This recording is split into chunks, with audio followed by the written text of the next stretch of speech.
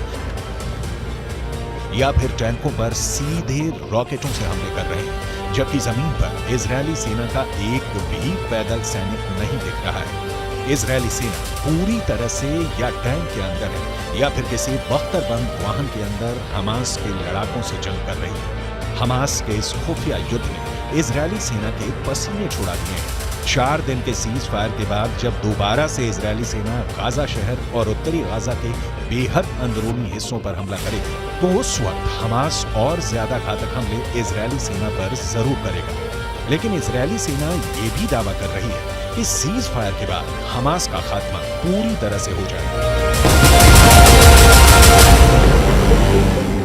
עוקבים אחרי כל מה שצריך לעקוב, אחרי בכירי חמאס בעזה ובכל מקום בעולם. יש למלחמה הזאת מטרות מאוד מאוד ברורות, וצה"ל נערך לשלבים הבאים במלחמה, על מנת לפרק את חמאס, לסדר את הגבולות, שיהיו גבולות בטוחים, להמשיך במאמץ העליון, להשבת חטופים, להגיע להרתעה אזורית. वहीं हमास का दावा है कि इजरायल सेना युद्ध विराम को तोड़ रही है और हमास पर हमले कर रही है। हमास के इस दावे में दम नजर आता है क्योंकि इजरायली सेना का दावा है कि पिछले 10 घंटे की भीषण जंग में हमास के दर्जनों लड़ाके मारे गए हैं। आईडीएफ की मुख्य पैदल सेना इकाइयों में से एक है नाहल ब्रिगेड के सैनिकों ने उत्तरी गाजा के पश्चिम में जबालिया पर भीषण हमला किया। जबालिया में आउटपोस्ट 17 पर आईडीएफ ने हमास लड़ाकों को मारकर कब्जा कर लिया है। आईडीएफ फाइटर जेट ने सेंट्रल कैंप ब्रिगेड में हमास की एंटी टैंक मिसाइल यूनिट के प्रमुख इब्राहिम अबू मगसीब को मार डाला। अब ऐसे हालात में अंदाजा लगाया जा सकता है कि इजरायल के लिए गाजा युद्ध कितना भारी पड़ रहा है। इसीलिए नेतन्याहू को लिखना पड़ा है कि अगर ईरान और हमास जीतते हैं तो फिर इजरायल का विनाश तय है।